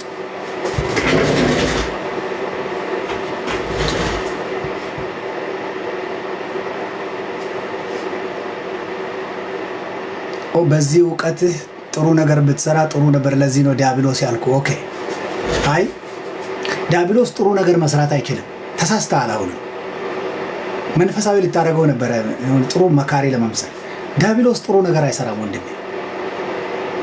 ዲያብሎስ ከዚህ በኋላ የሚያደርጋቸው ነገሮች በሙሉ ጥሩ ነገር አይደለም። አይችልበትም። እሱ ተወስዶበታል። እሱ ግን ጠቢብ ነው። በጣም ቆንጆም ነው ዲያብሎስ። ባይዘዌ ጃንጀሳ መጣ ጓደኛዬ። ባይዘዌ ዲያብሎስ በጣም ቆንጆ ነው። ዲያብሎስ በጣም ጠቢብ ነው። አንድ ነገር ልንገራችሁ። በፍጥረት ታሪክ ብቸኛ የእግዚአብሔር የክብሩ ምሳሌ፣ ቃሉ ለሌላ ቦታ እንዳትወስዱብኝ፣ የክብሩ ምሳሌ the majesty፣ ይሄ the glory of God፣ ክብሩ የእግዚአብሔር የህልውና የመልኩ የክብሩ ብቸኛ ምሳሌው ዲያብሎስ ነው። ሕዝቅኤል መጽሐፍ ላይ ሄዳም ሕዝቅኤል ምዕራፍ 2 ጀምሮ እስከ 4 የምታነቡት አንበሳ የሚመስለውን አንብቡ። አራቱን አውሬዎች መልካቸውን አንብቡ። ሰው የሚመስለው አውሬ፣ በሬ የሚመስለው፣ ንስር የሚመስለው አንብበው። በደንብ ካነበብክ በኋላ ሕዝቅኤል እነዚህን አራቱን እንስሶች ምዕራፍ 10 ላይ እንዲህ ብሎ ይነግራል። በኮቦር ደሴት ሆኜ ሕዝቅኤል ምዕራፍ 1 እስከ 4 ያሉትን ያያቸውን የእንስሳ ግሎሪ ሂድና ተመልከት። ምን አይነት ክብር ነው! ምን አይነት የሚገርም በአእምሮ ስታጠናው ራሱ በጣም በጥንቃቄ ካሰላሰልከው እጅግ የሚያስፈራ ነው። የአራቱም እንስሳዎች የተገለጡበት በጣም ያስፈራል። ሶ ስኬሪ ባይ ዘ ወይ በጣም ያስፈራል። ምናልባት እሱ በደንብ በገብቶ የኢትዮጵያ ሕዝብ እንደዛ እግዚአብሔር ህልውናቸውን አይናቸውን ስለ ልቦና አብርቶ ሰው ሁሉ እሱ ቢፈራ እግዚአብሔርን ሰው ይፈራል። መጽሐፍ ቅዱስን ማወቅ እግዚአብሔርን እንድትፈራ አረገ እና በጣም እነዛ አራቱን እንስሶች ዝም ብለህ ደጋግመህ ይግቡ። አይኖቹ ሲባል ሳለው በአእምሮ ከፊትም ከኋላ አይን ያለው አውሬ አይታጣቅም። የተነገረ አውሬ ከፊትም ከኋላም አይን ያለው ሆኖ ቢመጣ አእምሮ ስትስለው በጣም ያስፈራል። በጣም እጅግ ያስፈራል። እሱን ትይዝና እነዚህን እንስሶች እንዲህ አይቶ የደነገጠው ሕዝቅኤል ነው። ፕሮፌሰር ሕዝቅኤል አላልኩ፣ መጽሐፍ ቅዱስ ላይ ያለው ሕዝቅኤል ነው ያልኩት። ምዕራፍ 10 ቁጥር 2 አካባቢ ይመስለኛል። በኮቦር ደሴት በስደተኞች መካከል ተኝቼ ያየኋቸው እንስሶች ይላል ክሩብ እንደሆኑ አስተዋልኩ ይላል። ክሩቤሎች ናቸው። መልኩ ይሄ ነው ብለህ ልትገልጠው አትችልም። እግሩ ይሄን ያክላል ስትል ሰማዩ ሌላ ነገር ይሆንብሃል። እጁ ይሄ ነው ስትል ሌላ ነገር ይጠፋብሃል። መልኩ ይሄ ነው ብለህ ዲዛይን ልታደርገው አትችልም። እነዚህ ክሩቦች እነማን ናቸው ስትል የትኛውም መልአክ እግዚአብሔርን አይቀርበው። እግዚአብሔርን የሚቀርብ መልአክ የለም በመጽሐፍ ቅዱስ ታሪክ ውስጥ አንዱም እግዚአብሔርን የቀረበ መልአክ የለም። ብቸኛ የእግዚአብሔር ክብር ተሸካሚ መልአክ እሱ ብቻ ነው። ክሩብ ነው። መልከ መልካም ነው። በጣም ቆንጆ ነው። በጣም የሚገርም ነው። ለምንድን ነው ብቻ ከሱ በቀር ሌላ ወደ እግዚአብሔር የማይቀርቡ? ሰውነቱ እሳት ነው። መላእክቶች እሳት አይደሉም። እሱ ብቻውን እሳት ነው። መላ ሰውነቱ እሳት ነው። እግዚአብሔር እሳት ነው። የሚባላም እሳት ነው። እግዚአብሔር ራሱ መልኩ ይሄ ነው አይባልም። ሕዝቅኤል መልኩን ብሎ እዚህ ጋር የጻፈልን 24ቱ ሽማግሌዎች ስለ እግዚአብሔር መልኩ ይሄ ነው ብሎ መናገር እንደማይቻል ደግሞ በራእይ ላይ ነገሩ። ምን አሉ? አቤቱ ቅዱስ ቅዱስ ቅዱስ የሰራዊት ጌታ እግዚአብሔር፣ ምድር ሁሉ በክብሩ ተሞልታለች፣ በክብር ተሞልታለች ብሎ አንዴ ይሰግዱና ላዩት ክብር ሰግደው ብድግ ስሉ የሚያዩት ሌላ፣ ይሄ ደግሞ ሌላ። ለዚህም እንደገና አቤት ብለው እሱም ብሎ እንደገና ድፍት ብሎ ቀና ሲሉ አሁንም ሌላ። ስለዚህ መጽሐፍ ቅዱስ ምን ይላቸዋል? 24 ሰዓት አይደክሙም ይላል። ሁሌ ዘለዓለማቸውን የሚያዩት በየጊዜው አዲስ ብቻ ነው። ስለዚህ እግዚአብሔር በዚህ ይመስላል ልትላችልም። ሰማያ ሲባሪ ያክላል ይላለው። ኢትዮጵያ ውስጥ ሰማያ ሲባሪ የሚባል የለም። እሱን ያክላል ስትል ሰማይ ዙፋን የለ፣ ምድሬ ደግሞ እግሬ መረገጫ። ሰማይ ዙፋኑ አድርጎ እግሩ የሚረገጠው ይህ አምላክ መልኩ ምን ይመስላል? እኔም አንተም ጭንቅላት ይፈረዳል እንጂ አታውቀውም። ጠቅለል ሲደረግ እግዚአብሔር ማን ነው ሲባል እግዚአብሔር ማለት ፓሲፊክ ኦሽንን በስኳር ማንካ የመቀመስ ያህል ብቻ ነው ምሁራኖች እግዚአብሔርን ሊያውቁ የሚችሉት። ፓሲፊክ ኦሽንን በስኳር ማንካ ቀምሰ ሲቀንስ ይታይ አንተ። ስለዚህ እሱ ነው፣ እሱን የሚያክል ነው ክሩቤል ወይም ሰይጣን እሱን ነው። አሁን ሲወድቅ ምኑን ያጣው ካልክ ግሎሪውን ያጣው፣ ክብሩን ያጣው እንጂ ዕውቀቱም አለ ውበቱም አለ። ወንድሜ ኢትዮጵያ ውስጥ የነገሩ የግሪክ ጠንቋይ ነው ኦርቶዶክስ ያመጣቸው። ልክ ጥቁር ነገር ሰይጣን ይመስላል። በኢየሱስ ስም ትላለህ ጥቁር ነገር ስታይ አይደለም። ግሪኮች ናቸው። ለጥቁር ጥላቻ ስላላቸው ሰይጣንን በጥቁር መሰሉት፣ ፈረንጅን በመላክ መሰሉና ነገሩን። የሳሉብህን እንጂ መጽሐፍ ቅዱስ እግዚአብሔር የሳለብን አይደለም። ውስጣችን ያለ አየህ፣ ሃይማኖት የሳለብን ስንት ነገር አለ ወንድም። ለጥቁር ያላቸው ጥላቻ እንትኑ ግሪኮች ኢትዮጵያ የተቃጠለ ፊት ብለው ሳሉልህ። ስለዚህ ገብርኤል ወይ ጎርጊስ ነው ኦርቶዶክስ ቤተክርስቲያን የማየው ጎርጊስ ሰይፍ ይዞ ዲ ብሎ ምናምን ጥቁር ወድቋል። የወደቀ ጥቁር ሃው ብሎ ጥርሱ ነጭ የሆነ ጥቁር ላይ ቆሞ ጦር ይዞበታል። አሁን ጥቁሩ ሰይጣን መሆኑ ነው። ጎርጊስ ደግሞ ቀይ ነው። ስለዚህ ቀዩ መልአክ መሆኑ ነው። ግሪኮች ናቸው የሳሉልን። ግሪኮች ናቸው፣ ዘረኞች ናቸው የሳሉልን። ቀዩ መልአክ፣ ጥቁሩ ሰይጣን ያደረጉኝ። ሰይጣን ጥቁር አይደለም። ሰይጣን እጅግ መልከ-መልካም ቆንጅዬ ነው። በጣም ቆንጆ ነው። ደግሜ ነው ምረ እጅግ ቆንጆ ነው። በጣም ያምራል። አዋቂ ነው። ጥበበኛ ነው ሰይጣን። ለዚህም ነው የታበየው። አዋቂ ስለሆነ፣ ቆንጆ ስለሆነ፣ ጥበበኛ ስለነበረ ታበየ። ስለዚህም ሲመጻደቅ እግዚአብሔርም አለው በገና ላንተ ነበር የተሰራልህ። በገና ቀድሞውኑ አምልኮ፣ በገና ውበት ላንተ ነበር የተፈጠረልህ፣ ላንተ ነበር የሰራውልህ አለ። ነገር ግን አለ ትዕቢትህ እጅግ ከልክ በላይ ስላረገህ ዳግመኛ አለ ሰይፍና በገና የተሰራልህ። አሁን ላንተ የተሰራልህ ሰይፍ አንተን ይበልሃል። ለምሳሌ ትዝ ይላችኋል፣ አዳም ከገነት ሲወጣ ምን ነበር የተባለው?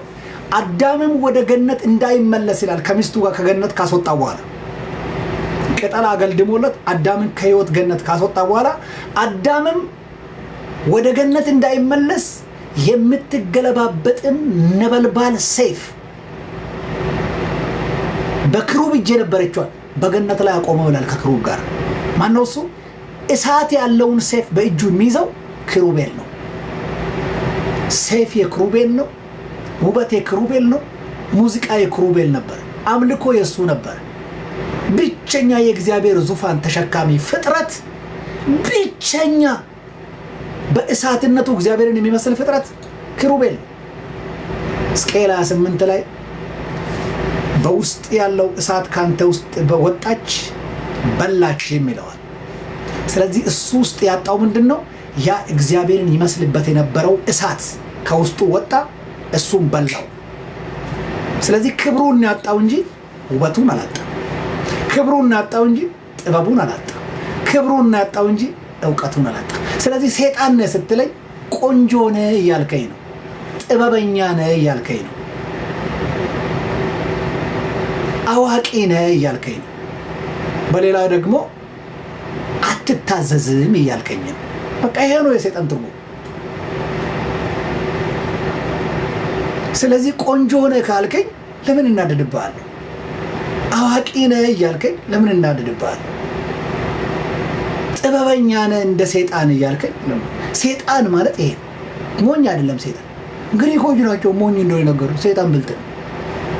ለዚህ ነው እንደ እርግብ የዋው ነው፣ እንደ እባብ ብልሆች። ሰይጣን በጣም ምጡቅ ነው። በእባብ የሚጠቀሙ በጣም ምጡቅ ነው ወንድሜ። ስለዚህ ዝም ብለህ ስትሳደቡ አንዳንዴ ስድብ እንዳይመስል እየመረከኝ ነው ያለውና አንዳንዴ አሜን ልል ሁሉ ይችላል። በባለ መታዘዝ የሚለውን አልፈልገውም። በሌላ ቆንጆ ያለውን ሳይድ ግን ወስደው ጃንጀሳ አከም ነጋጅርታ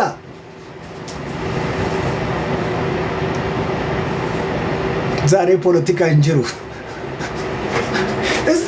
እዚህ እያስተማርኩ ፖለቲካ እንደ ሰይጣን ተወስደዋለህ። ዋው ጃንጀሳ ነው የምፈልገው። ጃንጀሳ የት ነው ያለው? ማይ ቤስት ፍሬንድ እዚህ ነው ያለው።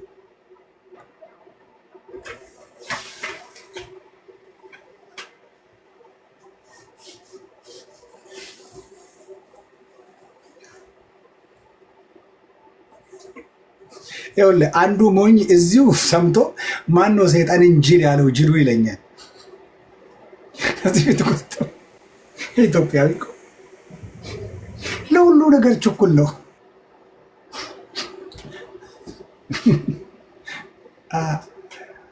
ጃንጀሳ ነጉማ አለን ምንድነው እነዚህ ሰዎች ወይ ጽሁፋቸው አያምር ወይ አስተሳሰባቸው አያምር ወይ እነሱ አይሻሻሉ ልፍያ ሆነ እኮ በቃ ኑሯችን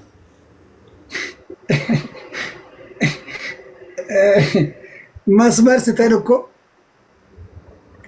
ገደል የገባ መኪናውን እኮ ተጎትተን የማንወጣ በየሄድንበት በቃ እኮ ልፍያ ስለችን እኮ ይገርማል እኮ ቅድም የሆነ ሩም ነበርኩና አይ ቲንክ የቡዳ መድኃኒት ይዙጣቸው ነበር ቅድምና አይ ቲንክ አለ ያው እና በስማ ምን በየነገር አለ እዚህ አሎ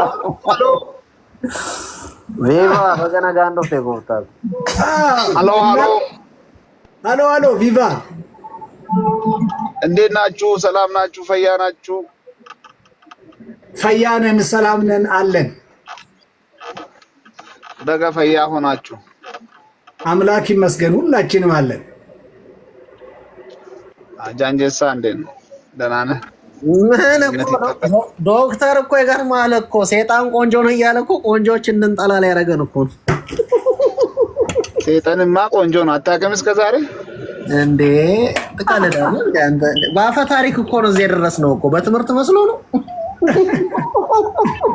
አፈ ታሪክማ ነው። አፈ ታሪኩ ግን የኢትዮጵያ አፈ ታሪክ ነው እንጂ እውነታው ሌላ ነው። የጀዋር ግርሳዎች እኮ ወጡብኝ እኮ ሃይማኖት ምናምን አሉና እንግዲህ ኢትዮጵያውያን ናቸው ያስተማሩንና በሌሎች ለመማር እድሉን አላገኘውም። እድለኛ አይደለሁም።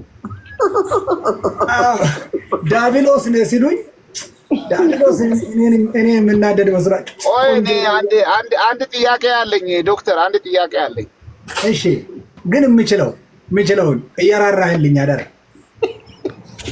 እና ምንድነው ጥያቄ መሰለህ? ጀዋር ከእስር ቤት ከወጣ በኋላ ረጅም ጊዜ ዝም ብሎ ነበር። ዝም አለና ቆየ። ብዙ ነገር ኦሮሚያ ውስጥ አሁን እሱ ከሚለጥፋቸው በላይ ሲሆኑም ነበሩ። በዛን ሰዓት ምን ይዞት ነው እንዳይናገር የከለከለው? እና ደግሞ ሁለተኛ ጥያቄ እውነት አሁን ለጀዋር ስልጣን ቢሰጥ ይሄ መንግስት የሚቃወም ይመስልሃል? እንደ ማን ነው ብርሃኑ ነጋ ዝም የሚል አይመስልህም? እንደና በለጠ ማን ነው በጣም አለው ይሄ ተቃዋሚ ፓርቲ የሚባሉ ስልጣን ልክ ሲያገኙ በቃ ተውት። ጀዋርም አሁን ስልጣን ቢያገኝ እውነት አሁን እነሱን የሚቃወም ይመስላል? ይሄን እስቲ ልትመልስ። አንደኛ ከእስር ቤት ሲወጣ ዝም አላለም። ከእስር ቤት ሲወጣ አፍህን ዝጋ ስንለው ከፈተው። እንደው በደንብ እየዞረ እኔ ገና ከእስር ቤት ከመውጣቱ ፊት ወደ 10 ምናምን የሚሆን የሆነ ወረቀት ነበረ እዛ ሆኖ የጻፋቸው። ያን ጊዜ ኡበንቱ ሚዲያ ላይ ወጥቶ አሉባልታ ነው እኔ መንግስትን አግኝቼ አላቅም ብሎ የዋሸ ምንም የተባለው ነገር እውነት አይደለም ብሎ የዋሸውን የካደውን ያው መካድ አመሉ ስለሆነ ቅርብ ጊዜ አሜሪካ አውሮፓ ውስጥ ሲዘዋወር እስር ቤት ሆኖ የጻፋቸውን ጽሁፎች ሀሳቡም እንደነበረ በተለይ በትግራይና በኤርትራ ጉዳይ ላይ ያን የሰነዘረውን ሀሳብ ጽሁፉን አወራ አመነ።